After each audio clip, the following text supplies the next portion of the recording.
ప్రేమల దేవుని పిల్లలారా, మన ప్రభువును లోకరక్షకుడైన యేసుక్రీస్తు వారి అతి శ్రేష్టమైన ఉన్నతమైనటువంటి నామములో ముందుగా మీ అందరికీ శుభములు వందనములు తెలియజేస్తున్నాం. మనము తెలుసుకునేటువంటి సబ్జెక్ట్ పరిశుద్ధాత్ముడు ఎవరు. ప్రాముఖ్యమైనటువంటి అంశం అండి ఇది. దైవత్వములో పరిశుద్ధాత్ముడు ఎవరు, పరిశుద్ధాత్ముడు ఎవరు అని పార్ట్ 1లో ఏం చెప్పాను? దైవత్వంలో అతను ఒక వ్యక్తి అని చెప్పారు. పార్ట్ 2లో పరిశుద్ధాత్ముడు దేవుడు అని చెప్పారు. పార్ట్ 3లో పరిశుద్ధాత్ముడు దేవుడు అయితే ఎవరికి దేవుడు, ఈ విషయం తెలియజేశాను. ప్రియులారా, ఈ సమయంలో పార్ట్ 4లో పరిశుద్ధాత్ముని యొక్క ఉనికి ఎప్పటి నుండి ఉంది, అద్భుతమైనటువంటి సంగతి, విని గ్రహించవలసిన సంగతి. కాబట్టి ప్రతి ఒక్కరూ వింటూ విశ్లేషించాలని ప్రేమపూర్వకంగా మీకు నేను తెలియజేస్తున్నాను. ఇప్పుడు మనం తెలుసుకునేది పరిశుద్ధాత్ముడి యొక్క ఉనికి. ఉనికి అంటే అర్థం ఏంటండి? ఆయన ఎప్పటి నుంచి ఉంటున్నాడు, అర్థం కావడానికి వరకు చెప్తున్నాను. మన ఉనికి ఎప్పటి నుంచి ఉంది? ఈ లోకంలో మనం పుట్టినది మొదలుకొని ఉంది ప్రజల మధ్యలో. పుట్టినప్పుడు ఉనికి లేదు కదా. ఇప్పుడు నాకు 53 సంవత్సరాలు. 53 సంవత్సరాల నుంచి ఉనికి కలిగి ఉన్నాను. అలాగా పరలోకములో పరిశుద్ధాత్ముడి యొక్క ఉనికి ఎప్పటి నుండి అంటే నేను మీకు ఎందుకు చెప్తున్నాను అతని యొక్క ఉనికిని గురించి అని ఆలోచిస్తే, పరలోకములో తండ్రి అయినటువంటి దేవుడే ప్రథముడు. కొంతకాలము తర్వాత యేసుని కలగజేశాడు. ఆ తర్వాత పరిశుద్ధాత్ముని కలగజేశాడు అన్నటువంటి ఆలోచనలో చాలా మంది ఉన్నారు. యేసు పుట్టినవాడే, పరిశుద్ధాత్ముడు పుట్టినవాడే. వారు పుట్టిన కానించి ఉనికి ఉంది. వారు పుట్టినటువంటి వారని గ్రంథములో కొన్ని లేఖనములను బేస్ చేసుకొని మాట్లాడుతూ ఉంటున్నారు. ఫర్ ఎగ్జాంపుల్, కీర్తన గ్రంథము 2వ అధ్యాయము 7, సామెతల గ్రంథము 8:22, అపోస్తుల కార్యము 13:33, హెబ్రీ పత్రిక 1:5, అదే హెబ్రీ పత్రిక 5:5, ఇంకా యెషయా గ్రంథాన్ని కూడా మనం చదివితే యేసు యొక్క పుట్టుకకు సంబంధించిన ఆధారాలు కనపడతాయి. ఆయన పుట్టాడని వాటిని బేస్ చేసుకొని బోధలు చేస్తారు.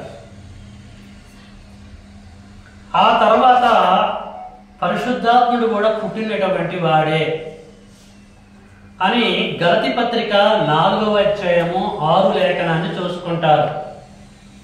ఇంకా రోమ పత్రికలో కూడా కుమారుడు ఆత్మ అది అని చెప్పేసి కొంచెం డిఫరెంట్గా ఉంటుంది. కాబట్టి ఇవే కాదు మరికొన్ని ఉన్నాయి ఆధారాలు. వీటిని బేస్ చేసుకొని యేసుక్రీస్తు వారు, పరిశుద్ధాత్ముడు కూడా పుట్టినటువంటి వారే. బిగినింగ్ నుంచి ఉన్నటువంటి వాడు పరమ తండ్రే. పరమ తండ్రి కలగజేస్తే పరలోకములో కుమారుడు పరిశుద్ధాత్ముడు పుట్టాడు. అప్పటి నుంచే వారి యొక్క ఉనికి ఉందని నమ్ముతూ బోధలు చేస్తూ ఉంటున్నారు ప్రియులారా. అందుకొరకే అసలు పరిశుద్ధాత్ముడి యొక్క ఉనికి ఎప్పటి నుంచి ఉంది? ఈయన పుట్టినవాడా ఉన్నవాడా తెలుసుకోవాలా వద్దా? అంతే కదండి. అట్లాగో దిగిన ఇందులోకి లోతేందో తెలుసుకోవాలి కాబట్టి ఎపిసోడ్ వైజ్ మీకు నేను అందిస్తున్నాను. ప్రేమన దేవుని పిల్లలారా, ఇప్పుడు మనము చూద్దాం పరిశుద్ధాత్ముడి యొక్క ఉనికి. ఆయన పుట్టినవాడా, పుట్టిన కానించి ఉన్నవాడా, అసలు ఆయన గురించి గ్రంథంలో ఎలాగ రికార్డ్ చేయబడ్డది అనేటువంటి సంగతులు మనము చూద్దాం.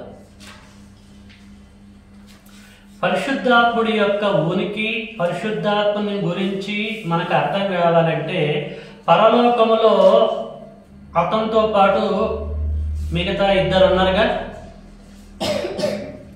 తండ్రి అయిన దేవుడు ఉన్నాడు, కుమారుడైన యేసు లేదు క్రీస్తు ఉన్నాడు. క్రీస్తు అనేది పేరు కాదు, యేసు అనేది పేరు. క్రీస్తు అనేది ఏంటంటే అభిషేక్తుడు, రాజు, ప్రభువు, పరిపాలకుడు. క్రీస్తు అనేది అసలు పేరు కాదు, మీరు అది గుర్తుపెట్టుకోవాలి. సో మరి వీరిద్దరు పరిస్థితి ఏంటిది అనేది ఫస్ట్ మనం చూద్దాం. వీళ్ళ ఉనికి ఎలాగుంది ఒకసారి కంపేర్ చేసి పరిశుద్ధాత్ముడి దగ్గరికి వద్దాం. ఎందుకంటే పరలోకాలు ఉన్నారు కదా మీరు, వారు ఎలాగున్నారు అన్నటువంటి సంగతిని విపులంగా తెలుసుకోవడానికి ప్రయత్నం చేద్దాం. ఇప్పుడు మనము తండ్రి అయినటువంటి దేవుని గురించి ఆలోచిద్దాం. ఎందుకంటే పరిశుద్ధాత్ముని గురించి ఆలోచించాలంటే తండ్రి దగ్గరికి వెళ్ళాలి. పరిశుద్ధాత్ముని గురించి ఆలోచించాలంటే యేసు దగ్గరికి వెళ్ళాలి. ఇద్దరు కాన్సెప్ట్ అర్థమైతే పరిశుద్ధాత్ముడు ఈజీగా అర్థమైపోయింది, రూట్ అంతా బైపాస్ అయ్యి క్లియర్ అయిపోయింది. కాబట్టి తండ్రి యొక్క ఉనికి ఎలాగుంది అనే సంగతి మనం చూద్దాం, జ్ఞానంతో ఆలోచిద్దాం. ఓకే, అది మనకు అర్థం కావాలంటే, తండ్రి కాన్సెప్ట్ అర్థం కావాలంటే మనం అందరం ఇప్పుడు ఎక్కడికి వెళ్ళాలి తెలుసా? సీనాయి కొండ మీదకి వెళ్ళాలి. సీనాయి కొండ మీద పొదలో దేవదూత దేవుని మాటలని మోషేకి పంచుకుంటున్న సందర్భం అది. మోషే, నువ్వు వెళ్ళాలి ఐగుప్తుకి, ఇక్కడ జరిగిన ఇన్సిడెంట్ అంతా కూడా చెప్పాలి ఫ్రెండ్స్ అన్నప్పుడు మోషే ఏమన్నాడు తెలుసా? ఓకే అని అనలే. అసలు మీరు నాకు కనపడ్డారని, ఈ కొండ మీద ఇదంతా నాకు చెప్పారని, నేను వెళ్ళి ఇశ్రాయేలులో ఉన్నటువంటి పెద్దలతోటి అక్కడ ఉన్న తిమింగలాలతో చెప్పితే వెళ్ళవయ్యా అంటారు వాళ్ళు. అంత అబద్ధం చెప్తున్నావు నువ్వు, అసలుకే మర్డర్ చేసి వెళ్ళావు నువ్వు చెప్పితే మేము వినే పొజిషన్లో ఉన్నామా? అసలు నీకు కనపడ్డటువంటి ఆయన పేరేంటి అని ఒకవేళ వాళ్ళు అడిగితే మరి నేను చెప్పాలి కదా. కాబట్టి తండ్రి మీ పేరు చెప్పండి అంటాడు మోషే. బాగానే ఉంది కదండి, రైట్. అప్పుడు దేవుడు ఏం చేయాలి? తనకున్న పేరేంటో ఆ పేరు చెప్పాలి. మరి చెప్పిండా? చూద్దాం. నిర్గమకాండం అందరూ తీయాలండి.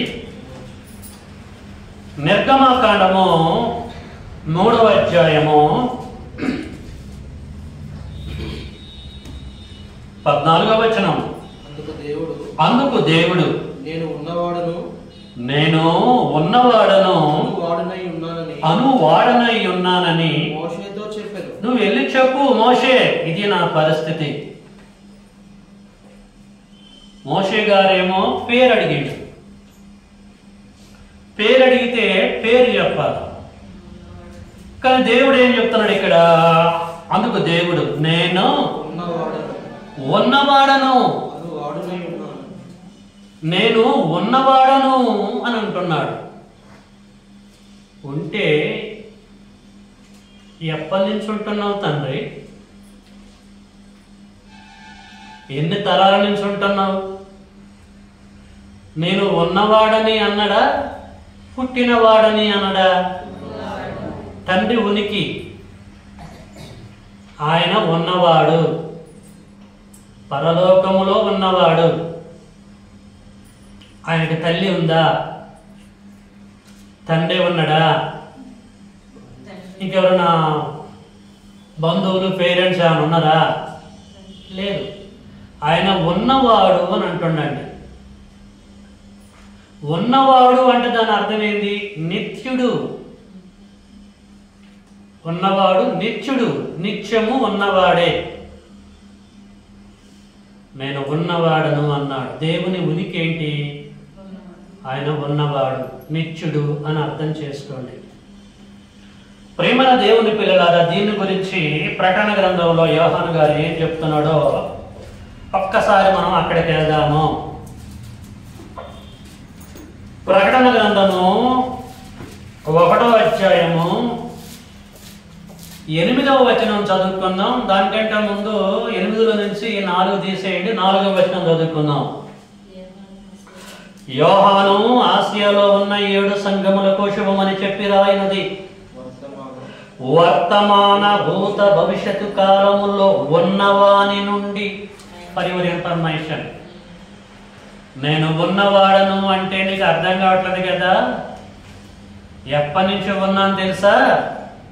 వర్తమాన భూత భవిష్యత్తు కాలములో ఉన్నవాడు, ఉన్నవాణ్ణి నేను అంటున్నాడు. వర్తమానం అంటే ఏమండి? వర్తమాన భూత భవిష్యత్తు కాలం, జరిగిపోయిన కాలంలో, జరుగుతున్న కాలంలో, జరగబోయే కాలంలో. అసలు ఏ కాలం అనుకుంటావు నువ్వు? ఆ కాలంలో ఉన్నవాడని నేను పుట్టినవాడని కాదు, లైక్ యూ అండ్ మీ. నేను ఉన్నవాడని అన్నాడు. దేవుని పిల్లలారా, దేవుని యొక్క ఉనికి ప్రారంభం నుంచి ఉంది. నిత్యుడు అతను, నిత్యత్వము కలిగినటువంటి వ్యక్తి. ఆయనకే కనుక పుట్టుకుందనుకో, నీకు కూడా పుట్టుకే ఉంది కదా, నువ్వు ఆయన సమానమేగా. కాబట్టి దేవుడు ఉన్నవాడు అని చెప్పేసి మనకి అర్థమైపోయింది. ఆదికాండము 21వ అధ్యాయము 32వ వచనంలోనికి వెళ్దాము. ఆదికాండము 21:32.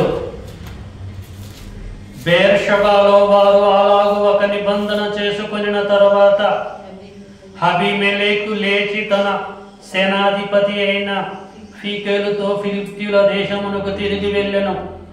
అబ్రహాము బెర్షెబాలో ఒక పిచుల వృక్షము నాటి అక్కడ నిత్య దేవుడైన యెహోవా పేరట ప్రార్థన చేసెను. యెహోవా నిత్య దేవుడు, ఆయన ఉన్నవాడు. ఒక అద్భుతమైనటువంటి విషయాన్ని మీ హృదయంలో ఇంజెక్ట్ చేస్తున్నా, జాగ్రత్తగా వింటూ గ్రహించండి. పరమ తండ్రి నిత్య దేవుడు. ప్రియమైనటువంటి వారులారా, నిత్యము నిత్య దేవుడు. ఆయన ఉనికి నిత్యము ఉన్నది. ఓకేనా? కన్ఫర్మ్. ప్రతి ఒక్కరికి దేవుడు నిత్యుడనే తెలుసు. So no need to explain all these things. చెప్పవలసినటువంటి అవసరం లేదు. దేవుడు అనగానే టిక్ పెట్టేస్తారు ఆయన ఉన్నవాడు అని. ఆయన చివరిగా ఒక లేఖనం చూపిస్తాను సపోర్టెడ్గా. యెషయా గ్రంథము 40వ అధ్యాయము అందరు తీయాలండి. యెషయా గ్రంథము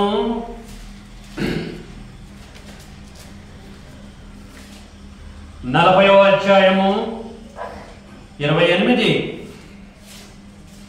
నీకు తెలియలేదా? నువ్వు వినలేదా? భూదిగంతములను సృజించిన యెహోవా నిత్యుడగు దేవుడు, ఆయన సొమ్మసిల్లుడు. చాలండి. నీకు తెలియలేదా? నువ్వెప్పుడు చదవలేదా? నువ్వెప్పుడు గ్రహించలేదా? భూదిగంతములను సృజించిన యెహోవా నిత్యుడగు దేవుడు పరమ తండ్రి యొక్క ఉనికి నిత్యుడు, నిత్యము ఉన్నటువంటి వ్యక్తి పరమ తండ్రి. ప్రియులారా, అద్భుతమైన రీతిలో తండ్రి అయిన దేవుడు యెషయా ప్రవక్త ద్వారా తెలియజేస్తాడు. దేవుడు నిత్యత్వము కలిగిన నిత్యుడు, వర్తమాన భూత భవిష్యత్తు కాలంలో ఉండేటువంటి వాడు, పరలోకంలో యెహోవా దేవుడు. టిక్. పరిశీలించినటువంటి దీనిని బట్టి, వీటిని బట్టి శేషం మనకేం అర్థమైందండి? దేవుడు నిత్యుడు, నిత్యత్వము కలిగినటువంటి వాడు. ఆయనకి తల్లి లేదు, తండ్రి లేదు, ఎవరు లేరు. ఆయన నిత్యుడు. ఓకే, క్లియర్ అయిపోయింది. ఇప్పుడు క్రీస్తు దగ్గరికి వద్దాం. దైవత్వాన్ని గురించి మాట్లాడుకున్నాం మనం. దైవత్వములో ముగ్గురు దేవులు అని చెప్పేసి అన్న కదా, అన్ని కూడా లింకప్ అయి ఉండాలి. ఎక్కడ చిన్న కూడా తేడా రాకూడదు. తేడా వస్తే మొత్తం కొట్టిపోయబడుద్ది. కట్టుకున్న బిల్డింగ్ అంతా కూడా కూలిపోయింది. అవునా కదా? మన ప్రయాసం అంతా వ్యర్థమైపోయింది. కాబట్టి ఇవే లక్షణాలు, తండ్రికి ఉన్న లక్షణాలే క్రీస్తుకు ఉండాలి, క్రీస్తుకున్న లక్షణాలే పరిశుద్ధాత్ముడికి ఉండాలి. అప్పుడే దైవత్వంలో వారు ఈక్వేలు అని చెప్పేసి మనం అనుకోవాలి. అంతే కదా? ఇప్పుడు గుండెడు పాలల్లో ఒక విషము డ్రాప్ పడ్డదనుకోండి, మొత్తం క్లోజ్ అయిపోయింది. అలాగే ఒక్క లేఖనం కూడా మనకు అడ్డు రాకూడదు. అలాగే మనం పరిశీలిస్తున్నాం సత్యాన్వేషకులుగా. రైట్, మనము క్రీస్తు దగ్గరికి వద్దాం. దైవత్వంలో క్రీస్తు యొక్క పరిస్థితి ఏంటిది అనేది. ప్రియమైన దేవుని పిల్లలారా, ఈ సమయంలో మనము హెబ్రీ పత్రికలోకి వెళ్దాము.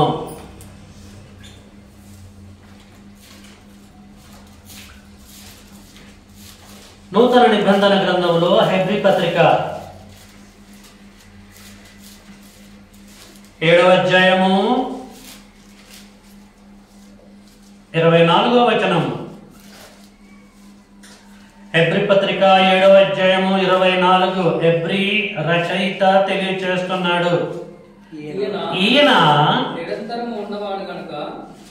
ఈయన అంటే ఆయన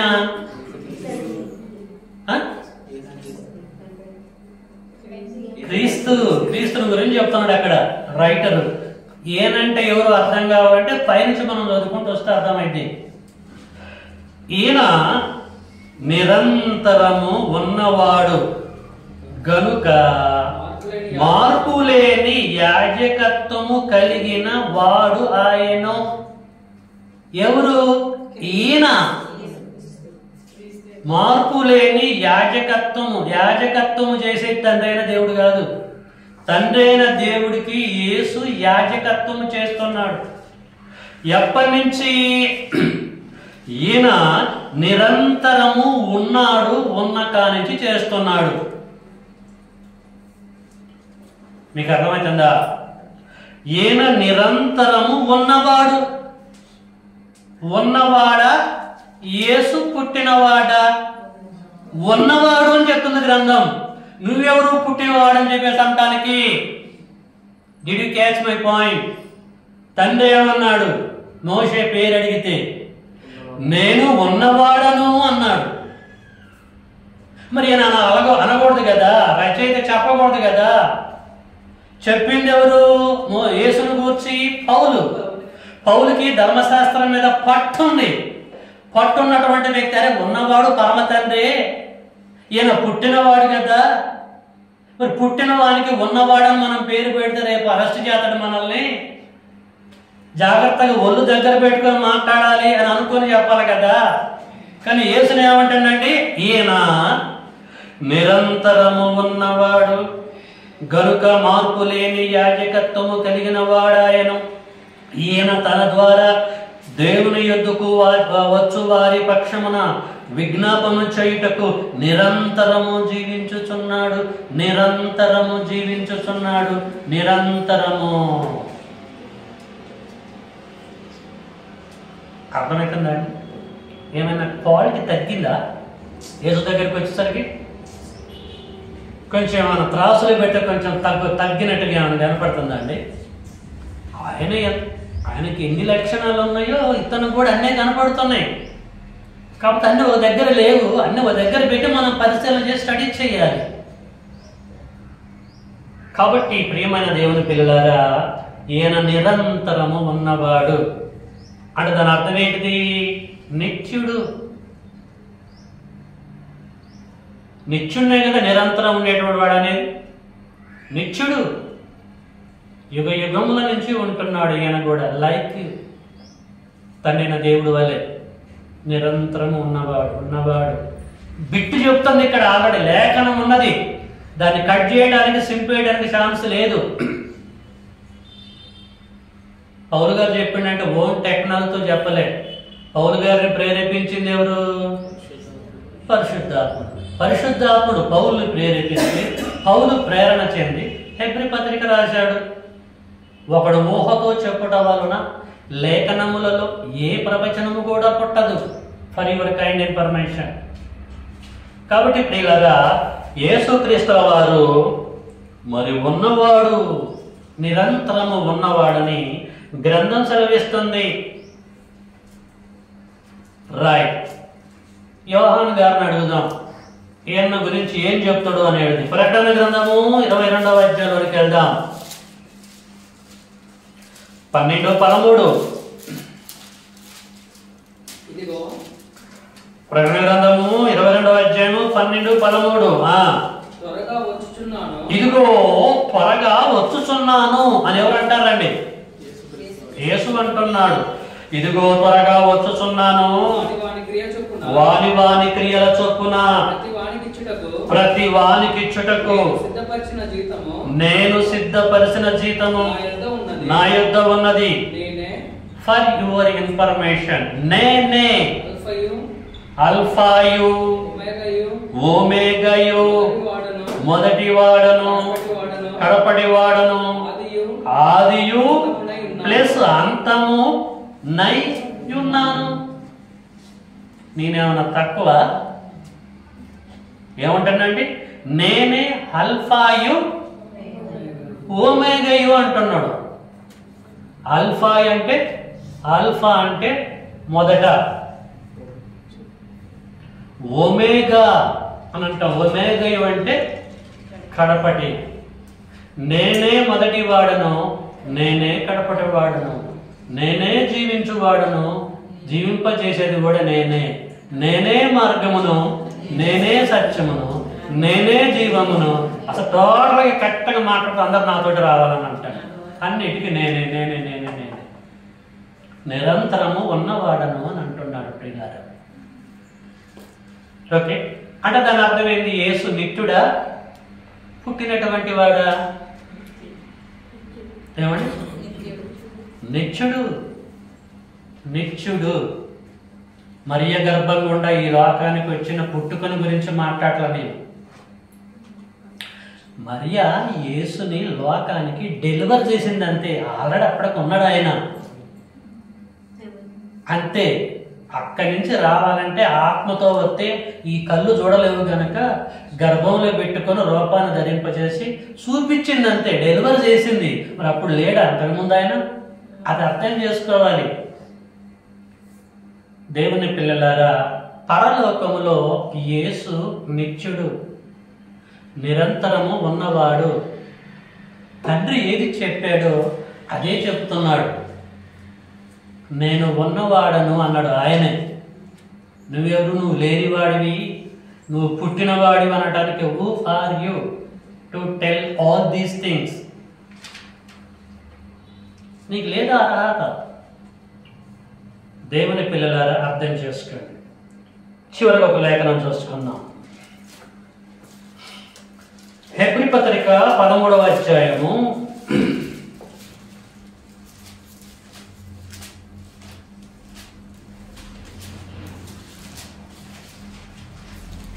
8వ వచనం. యేసుక్రీస్తు. హెబ్రీ పత్రిక 13వ అధ్యాయము 8వ వచనం. యేసుక్రీస్తు నిన్న నేడు ఒకటే రీతిగా ఉన్నాడు. అవును, యుగ యుగములకు ఉండును. ఒకటే రీతిగా కూడా ఉంటాడు. నానా వాట్ ఏ విధములైన వండర్ఫుల్ స్క్రిప్చర్ అండి. పరిశీలించిందంతా బ్రెయిన్ లో పెట్టుకొని ఈ లేఖనాన్ని కనెక్ట్ చేసుకోండి. యేసుక్రీస్తు నిన్న, ఈరోజు, రేపు ఒకటే రీతిగా ఉన్నాడు, ఏకరీతిగా ఉన్నాడు. అంటే దాని అర్థం ఏంటిది? నిత్యుడు, నిరంతరము ఉన్నవాడు. పరలోకములో కూడానా? అవును, నిన్న అంటే దాని అర్థం అంతే. భూమి మీద కూడా అవును అంతే. యేసు రెండవ రాకడ కూడా అలాగే ఉంటాడా? అవును ఉంటాడు. అలాగే ఏకరీతిగా ఒకే రీతిగా ఉన్నాడు ఆయన. దైవత్వములో ఒక దేవుడిగా ఆయన ఉన్నవాడు, ఆయన కూడా ఉన్నవాడు, నిరంతరము ఉన్నవాడు. పరిశీలించినటువంటి దీనిని బట్టి యేసును గూర్చి ఏమి తేట తెల్లమైంది?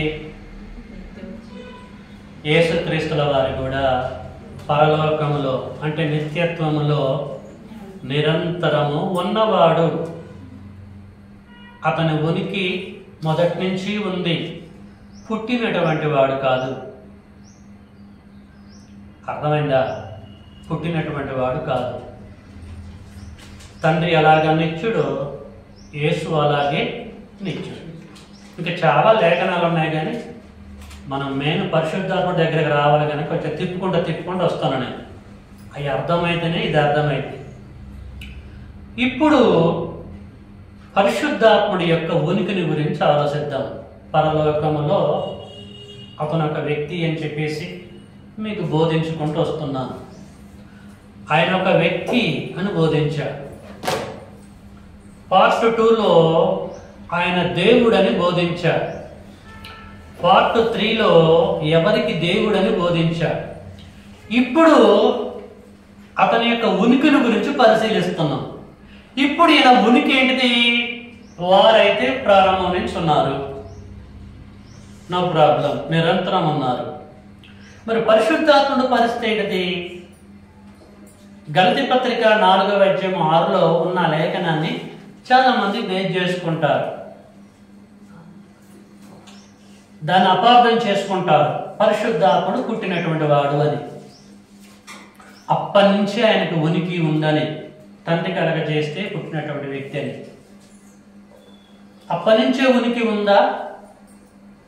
మరి ఉంటే దైవత్వములు ఎందుకున్నాడు ఆయన? పరలోకములు ఎందుకున్నాడు? ఉండకూడదే రూల్ ప్రకారంగా. చూద్దాం లేఖనం ఏమంటుంది పరిశుద్ధాత్మ గురించి అని మనం ఆలోచిస్తే, హెబ్రీ పత్రిక 9వ అధ్యాయంలోకి మళ్ళీ మనం వెళ్దాము. హెబ్రీ పత్రిక 9వ అధ్యాయము 14. నిత్యుడగు ఆత్మ ద్వారా హెబ్రీ పత్రిక 9వ అధ్యాయము 14. నిత్యుడగు ఆత్మ ద్వారా తనను తాను దేవునికి నిర్దోషినిగా అర్పించుకొనిన క్రీస్తు యొక్క రక్తము నిర్జీవ క్రియలను విడిచి జీవము గల దేవుణ్ణి సేవించుటకు మీ మనస్సాక్షిని ఎంతో ఎక్కువగా శుద్ధి చేయును. చాలు. 14లో ఏమంటుందంటే, నిత్యుడగు ఆత్మ ద్వారా. ఎవరైనా నిత్యుడగు ఆత్మ?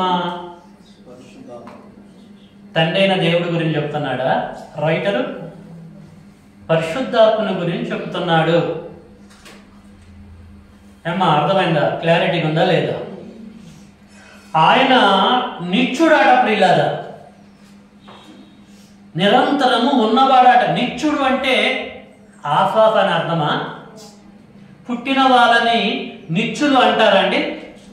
ఏమండి, మనం నిత్యం భూమి మీదనే ఉన్నాడు ఏనని మనం అనగలరు ఎవరన్నా? మనల్ని అనలేరు.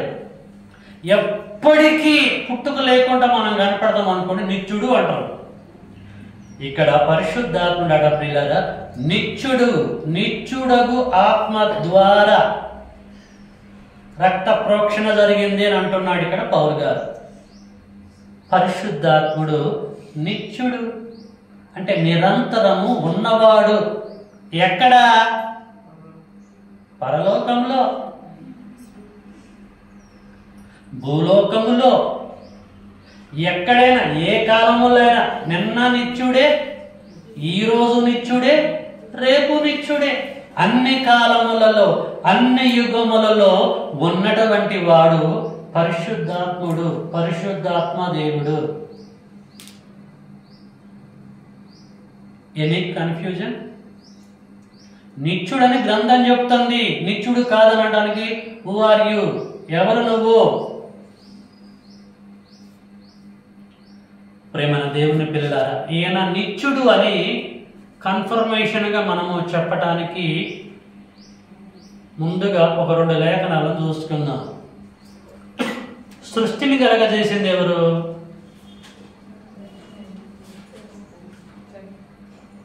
పంచభూతాలని కలగజేసింది ఎవరు? తండ్రి అయిన దేవుడు. అవునా? ఆదికాండం 1వ అధ్యాయం తీయండి. ఆదికాండం 1వ అధ్యాయం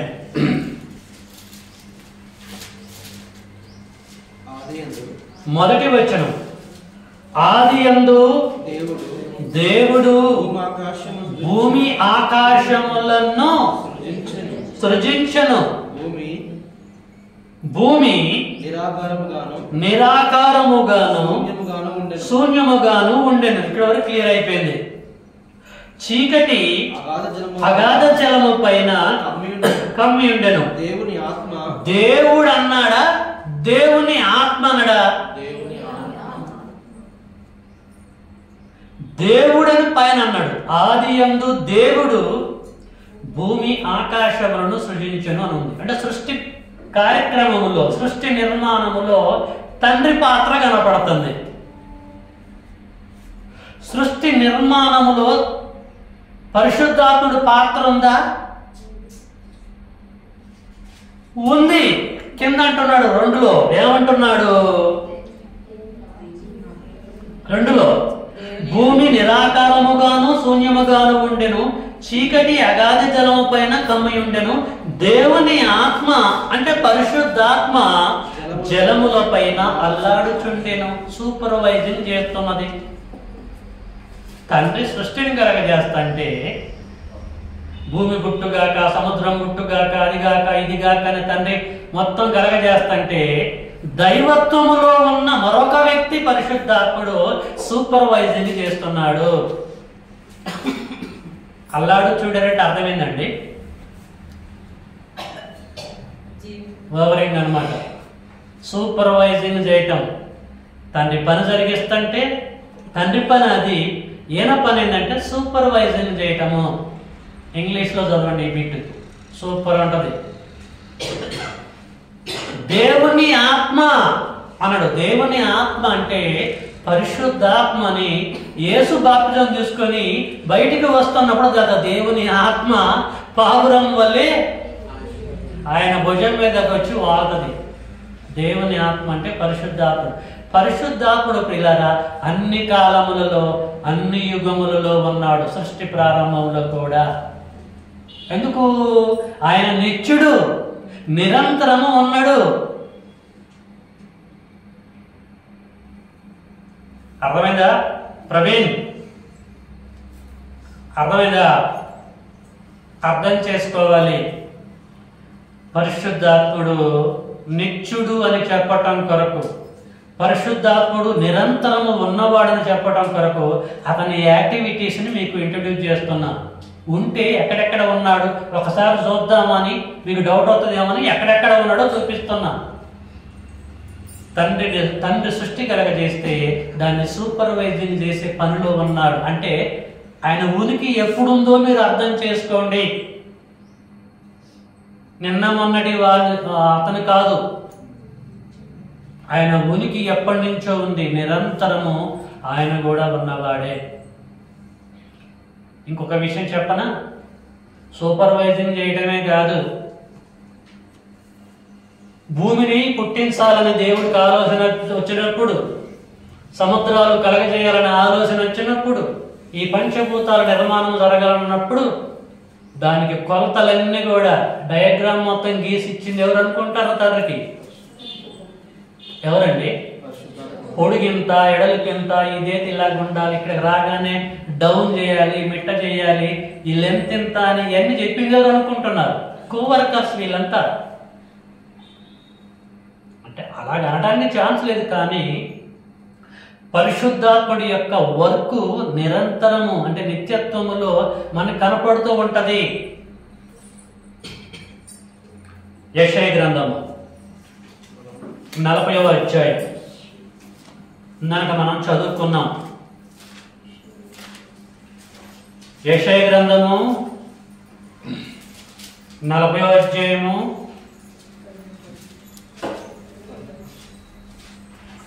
12 నేను చదువుతున్నా చూడండి. యెషయా గ్రంథము 40వ అధ్యాయము 12 కానించి, తన పొడిసిటిలో జలములు కొలిచిన వాడెవడు? Question mark. జానతో జే అని ఉంది అక్కడ, జాన ఉండాలన్నమాట. అది మిస్టేక్ జరిగింది. జానతో ఆకాశములో కొల చూచిన వాడెవడు? ఆలోచించాలి మనం. భూమిలోని మన్ను కొలపాత్రలో ఉంచిన వాడు ఎవడు? త్రాసుతో పర్వతములను తూచిన వాడెవడు? తూనిక చేత కొండలను తూచిన వాడు ఎవడు? 13 కొంట ఇంటిస్తున్నాడు. యెహోవా ఆత్మకు నేర్పినవాడు. యెహోవా అంటారు ఇక్కడ. యెహోవా ఉన్నాడు, యెహోవా ఆత్మ ఉంది. యెహోవా ఆత్మకు అంటే పరిశుద్ధాత్మకు నేర్పిన వాడు ఎవడు? ఎవడి వల్ల అవుతుంది? ఆయనకు అన్ని తెలుసు. మహాజ్ఞాని. 66 పుస్తకాలను రాపించింది ఎవరు? ఆయనే జ్ఞాని. ఆయనకు మనం చెప్తామండి. కొన్ని సందర్భాల్లో మనం సజెషన్స్ ఇస్తూ ఉంటాం కొంతమందికి. వాళ్ళు ఏమనుకుంటారంటే, అమ్మ నువ్వు నాకు సజెషన్ చెప్పేంత వాడు అయ్యావారా అంటారు. ఇదే అంటండి ఇక్కడ రచయిత యెషయా గ్రంథములో. యెహోవా ఆత్మకు నేర్పిన వాడెవడు? పరిశుద్ధాత్మకు నేర్పిన వాడెవడు? ఆయనకు మంత్రి అయి ఆయనకు బోధించిన వాడెవడు? లోకంలో మంత్రులు ఉంటారు, సలహాదారులు ఉంటారు. ఆయనకి కథలు కుదరవు. సీఎంకి పిఎంకి మంత్రులు ఉండొచ్చేమో, కానీ పరిశుద్ధాత్ముడికి కుదరదు. అసలు ఎవడి యొద్ద ఆయన ఆలోచన అడుగుతాడు? ఎవడికి తెలుసు? ఎవడికి ఉన్నాయి ఆ గట్స్? కాబట్టి పిల్లరా, తన పొడిచిటిలో జలములను కొలిశాడు.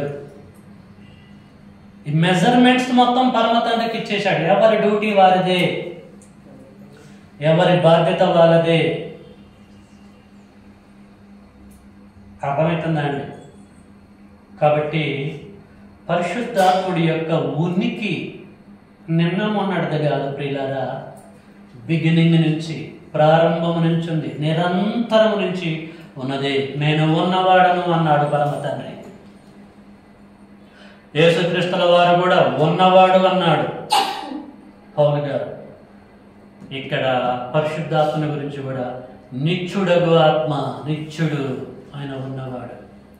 నిత్యుడిగా ఉన్నటువంటి ఆయన కాలమును బట్టి తన ధర్మాన్ని, తన పనిని ఆయన జరిగించుకుంటూ వచ్చాడు. సూపర్వైజింగ్ చేశాడు. దేవుని ఆత్మ జలముల పైన అల్లాడుచుండెను.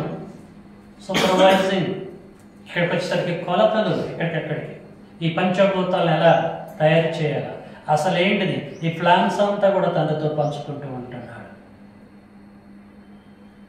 పాత నిబంధనలో ఆయన వరకు కనపడుతుంది, క్రొత్త నిబంధనలో కనపడుతుంది, రచయితలు బైబిల్ రాస్తున్నప్పుడు కనపడుతుంది, పరమ తండ్రి సృష్టిని నిర్మించేటప్పుడు కనపడుతూ ఉంటుంది. ఎక్కడ కూడా ఎవరి ఖాళీ లేరు.